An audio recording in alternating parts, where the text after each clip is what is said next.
So hi guys, చలనచిత్ర పరిశ్రమలో acting, dance, fights, handsome లుక్తో ఆకట్టుకుంటూ సుదీర్ఘకాలంగా టాప్ హీరోగా దూసుకుపోతున్నాడు.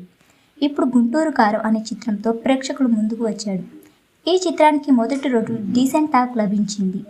బిజినెస్ వసూళ్లను చూడబోయే ముందు ఒక చిన్న రిక్వెస్ట్, మన ఛానల్లోని వీడియోస్ చూసి నచ్చితే సబ్స్క్రైబ్ చేసి లైక్ కొట్టి షేర్ చేయండి. ఈ చిత్రం బిజినెస్ వివరాల్లోకి వెళ్తే తెలుగులో 122 కోట్లకు బిజినెస్ జరగక కర్ణాటక, రెస్ట్ ఆఫ్ ఇండియాలో 9 కోట్లకు, ఓవర్సీస్లో 20 కోట్లకు, ప్రపంచవ్యాప్తంగా 132 కోట్ల బిజినెస్ జరిగింది.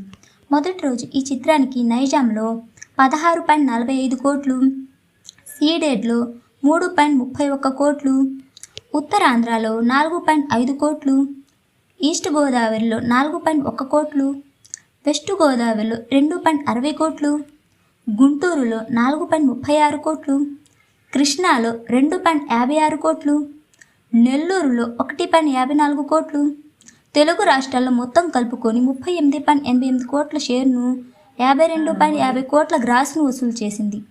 ప్రపంచవ్యాప్తంగా ఈ చిత్రానికి తెలుగులో అన్ని కలుపుకొని 38.88 కోట్లు, కర్ణాటక, రెస్ట్ ఆఫ్ ఇండియాలో 2.55 కోట్లు, ఓవర్సీస్లో 10.60 కోట్లు మొత్తం కలుపుకొని ప్రపంచవ్యాప్తంగా ఈ చిత్రానికి 52.3 కోట్ల షేర్ను, 79.30 కోట్ల గ్రాస్ను వసూలు చేసింది. ఈ చిత్రానికి 132 కోట్ల బిజినెస్ జరగక 134 కోట్ల బ్రేక్ ఈవెన్ టార్గెట్తో ప్రేక్షకుల ముందుకు వచ్చిన ఈ చిత్రం మొదటి రోజు సాధించిన కలెక్షన్లు కాకుండా ఇంకా 80.97 కోట్ల రాబడితే క్లీన్ హిట్ అవుతుంది. So guys, that's the video.